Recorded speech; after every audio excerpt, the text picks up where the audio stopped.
Writing twisty thrillers can be a tricky business. Play it safe and you risk being dull, but go too far and you're unhinged to the point where nothing makes sense anymore. Unfortunately, the woman in Cabin 10 somehow does both, boring us to tears with improbable twists that end up wetter than the boat her character finds herself on. Based on the best-selling novel by Ruth Ware, the new Netflix thriller follows journalist Laura Blacklock, played by Keira Knightley, who sees another passenger get thrown overboard a luxury yacht while on assignment. No one believes Laura, however, because a head count is completed by the crew who claim that no one is missing. But that doesn't stop her from beginning an investigation that spirals in more ways than one. The ending explained. To avoid her ex, a photographer named Ben, Laura stumbles into Cabin 10 early on in the movie, where she encounters a blonde woman who doesn't really say much of anything. Later that night, Laura hears a fight going on next door, which just so happens to be Cabin 10. When she goes outside on the balcony to see what's going on, Laura sees a woman go overboard and even spots a bloody palm print on the glass that divides their rooms. When Laura reports what happened, the crew claim that Cabin 10 was always empty and no one on board seems to be missing. The blood is gone now too, along with any other evidence that this really happened. Confiding in Ben, Laura goes through old photos of his and discovers that the woman she met in Cabin 10 attended a party held by the yacht beneficiaries earlier that year. Could Richard Bullmer, the owner of said yacht, be behind all this somehow? His wife, Anne, who invited Laura onto this trip in the first place, is way less chatty the next day, claiming she's feeling too sick to talk. That tracks because Anne is dying of a terminal illness, but still, she seems different somehow compared to when she and Laura chatted the night before. Everyone grows convinced that Laura is traumatized from a murder she witnessed a few months prior, which is why she's coming off as so delusional now. But then she sees someone write the word "stop" in a steamy shower window. Plus, there's some blonde hair stuck in the plug of Cabin 10, which doesn't make sense because this is the yacht's maiden voyage and no one has apparently stayed in that room before. So far, so juicy, even if the execution is a tad clumsy. But the writing soon takes a turn for the delusional too after Laura is pushed into a pool where she almost drowns. The evidence that something bad has happened is mounting until suddenly we find out the truth. It turns out the person who was thrown overboard that night was actually Anne, the sickly wife of the billionaire who invited everyone here in the first place. And how do we know that? Because Anne attacks Laura and traps her in a room below deck so she can't reveal the truth. Wait, what? Okay, it's not really Anne now at this point. The real Anne did indeed die, and she's since been replaced by a similar-looking doppelganger named Carrie. Using facial recognition software, Richard found Carrie and paid her so she could impersonate his wife for a day. He needed her to sign his wife's foundation over to him so he would get all the money when Anne dies. The real Anne was planning to give her wealth to charity, but the greedy git couldn't let that happen. The plan was interrupted, though, when Anne walked in on Richard and Carrie together in Cabin 10. A fight broke out, the one Laura heard, and Anne was killed in the chaos that followed. Carrie wanted no part of all this. She just wanted to make enough money to help raise her daughter out of poverty. Laura rightly points out that Richard is just using Carrie and will obviously kill her once the papers are signed. She did witness him commit a murder, after all. Never mind the fact that Carrie clearly looks and sounds different to Anne, a fact that many of Anne's longtime friends have ignored entirely throughout this whole ordeal. Rich people are pretty self-centered, sure, but are they really this dumb? Speaking of dumb, Carrie leaves Laura in the room, but at least she's safe from Richard, who wants to kill Laura now too.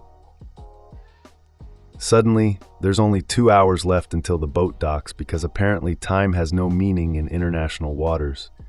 Everyone disembarks soon after, but Ben stays behind because he's worried about his ex.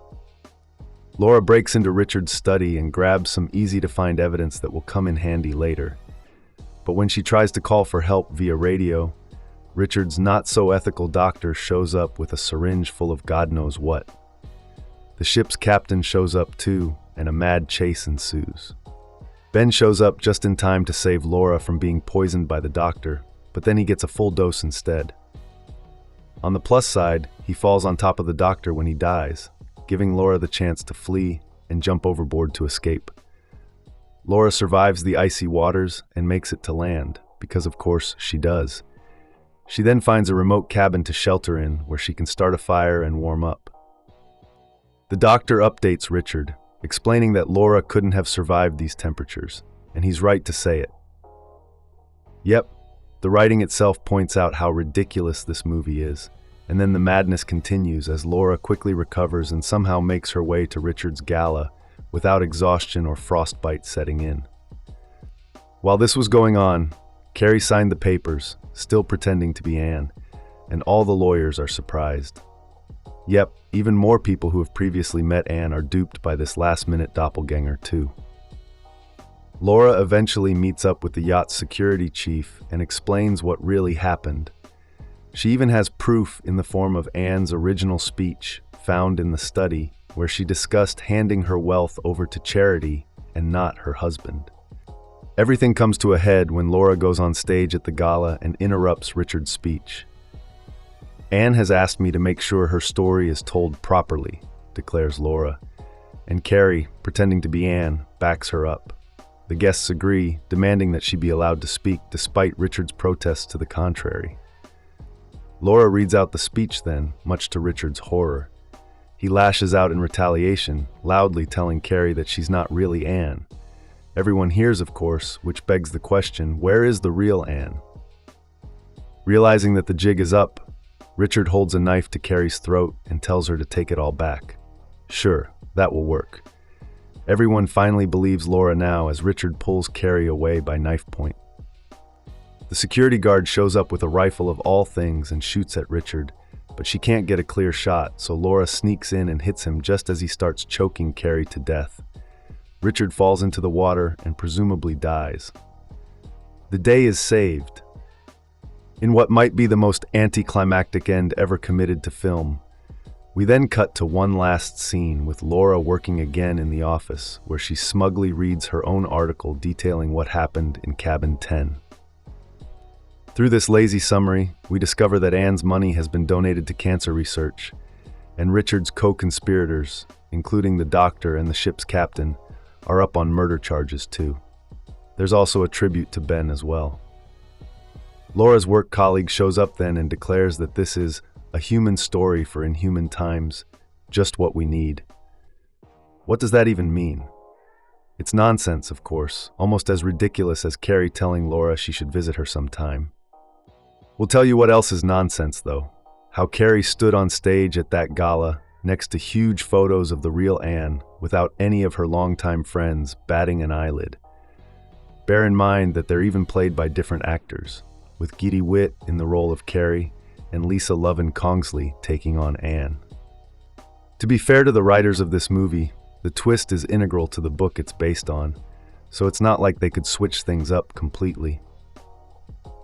And it's important to remember that such reveals often work better on page than screen because our imagination is doing a lot of the legwork too. But still, as it stands, the people who suggested adapting The Woman in Cabin 10 should have thrown this idea overboard immediately and saved us all the hassle of skipping through to this tedious end. Thanks for watching. If you liked this video, make sure to like and subscribe for more.